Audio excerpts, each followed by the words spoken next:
বর্তমানে আমাদের দৈনন্দিন জীবনে বিভিন্ন ধরনের দুর্ঘটনার ফলে আমাদের হাড় ফ্র্যাকচার হয়ে থাকে, যা আমরা নর্মালি চিকিৎসা কেন্দ্রে দেখা যাচ্ছে আমরা মেটাল স্ক্রু বা কৃত্রিম ইমপ্ল্যান্ট ব্যবহার করে থাকি, যা অনেক কস্টলি এবং আমাদের দেহের সাথে নতুন কোষ তৈরি করতে পারে না।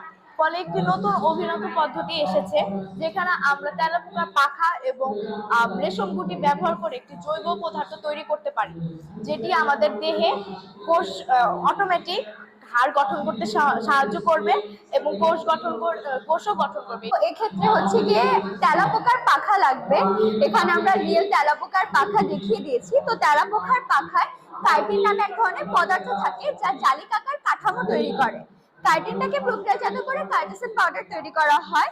আর এই কাইটোসান পাউডারের সাথে ভিনেগার আর এগশেল পাউডার, যাকে আমরা ক্যালসিয়াম কার্বনেট বলতে পারি, এই তিনটা মিশ্রণ করে একটা হচ্ছে গিয়ে ক্যালসিয়াম কার্বনেট স্পঞ্জ স্ক্যাফোল্ড তৈরি করা হয়। আর এই স্ক্যাফোল্ডটা যদি আমরা বোনে লাগাই, তাহলে হচ্ছে কি আমাদের এই বোনটা আগের মতো গ্রো করে যাবে। আর এটা হচ্ছে কি তোমার কোনো ব্যথাও লাগবে না, আর মেটাল স্ক্রু লাগবে না। তো জাস্ট খালি এটাকে অ্যাপ্লাই করলে আস্তে আস্তে বোনটা আগের মতো হয়ে যাবে। আরো একটি পদ্ধতি হচ্ছে সিল্ক ফাইব্রন ব্যবহার করে কিভাবে বোন রিপেয়ার করা হয়। প্রথমে এর জন্য আমরা সিল্ক ওয়ার্ম কোকোনস সংগ্রহ করব এবং সিল্ক ওয়ার্ম কোকোনসকে আমরা র সিল্কে পরিণত করব। এই র সিল্ক থেকে আমরা ফাইব্রন ফিভার থেকে আমরা এখানে প্রক্রিয়াকরণ করে ফাইব্রন সলিউশনে পরিণত করব। এই সলিউশনকে আমরা ফাইব্রন স্ক্যালোফোল্ডকে পরিণত করব। এই স্ক্যালোফোল্ড হাড়ের তৈরিতে পরিণত করে এবং হাড়কে মজবুত করে, নতুন কোষ গঠনে সহায়তা করে। তো আমাদের এই প্রজেক্টের মূল বিষয় হচ্ছে গিয়ে বিদ্যুৎ কিভাবে পরিবাহিত হয় ব্যাটারির দ্বারা এবং এর বিভিন্ন উৎস কি আমরা সে সম্পর্কে আমরা এইটাই প্রজেক্টে বানিয়েছি। তো এই প্রজেক্টের প্রথমটি হচ্ছে গিয়ে সমান্তর সার্কিট বা হচ্ছে গিয়ে সমান্তর বর্তনী। আমরা সাধারণত আমরা বাসা বাড়িতে ব্যবহার করে থাকি, কারণ হচ্ছে গিয়ে যদি একটি বাল্ব নষ্ট হয়ে যায় বা অন্যান্য ফ্যান বা অন্যান্য যন্ত্রপাতি যেমন ফ্রিজ, তারপর হচ্ছে কি ওভেন ইত্যাদি, এগুলো নষ্ট হয় না। এই জন্য আমরা সাধারণত সমান্তরাল বর্তনী ব্যবহার করে থাকি। কিন্তু আমরা যদি জীবনে স্টেডি ফিনিশ ব্যবহার করে থাকতাম, সেক্ষেত্রে হতো কি, যদি একটি বাল্ব নষ্ট হয়ে যেত, তার সাথে সাথে ওভেন, রেফ্রিজারেটর, তারপর ফ্যান, এগুলো সবই নষ্ট হয়ে যেত। এই জন্য আমরা সাধারণত সমান্তরাল বর্তনী ব্যবহার করে থাকি, অর্থাৎ এটা স্বাধীনভাবে চলাচল করতে পারে।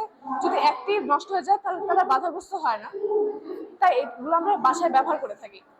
তার পাশাপাশি আমরা যে বিদ্যুৎ পাই, এগুলো থেকে আমরা সাধারণত অনেকাংশে বিদ্যুৎ পেয়ে থাকি, যেমন হচ্ছে গিয়ে বায়ুশক্তি, যেমন হচ্ছে গিয়ে উইন্ডমিল, তারপর হচ্ছে গিয়ে সোলার প্যানেল, তারপর হচ্ছে যেমন সৌরশক্তি, আর হচ্ছে গিয়ে টারবাইন, যা হচ্ছে গিয়ে জলশক্তি, হাইড্রো পাওয়ার, উইন্ড এনার্জি এবং হচ্ছে গিয়ে সোলার এনার্জি।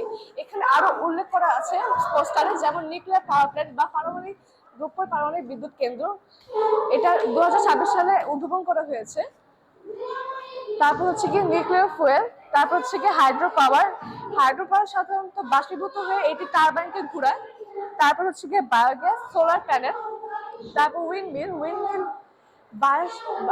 বায়ুর দ্বারা যখন এটি ঘুরে তখন এটি বিদ্যুৎ উৎপন্ন করে। তারপর হচ্ছে গিয়ে থার্মাল পাওয়ার। এখানে অনেকগুলো সোর্সেস আছে, যেমন কয়লা পুড়ে আমরা বিদ্যুৎ উৎপন্ন করতে পারি, তারপর হচ্ছে গিয়ে পেট্রোলিয়াম পুড়ে উৎপন্ন করতে পারি। কিন্তু এগুলোর সমস্যা হচ্ছে গিয়ে এগুলো অনবায়নযোগ্য হওয়ার কারণে এগুলো আমরা যদি বেশি ব্যবহার করি তাহলে এগুলো বিলুপ্ত হয়ে যেতে পারে। তাই আমাদের উচিত যত নবায়নযোগ্য ব্যবহার করা, সেগুলো আমরা ব্যবহার করব, আমাদের বিদ্যুৎ কাজে আমরা ব্যবহার করব। কারণ অনবায়নযোগ্য কিন্তু মাটি থেকে অনেক কষ্ট করে এগুলো বার করা হয়, কিন্তু এগুলো কিন্তু বেশি দিন নাও টিকতে পারে। আর এগুলো যদি বিলুপ্ত হয়ে যায় তাহলে এগুলা আর সৃষ্টি করা যায় না, এগুলো সৃষ্টি করতে অনেক কষ্ট।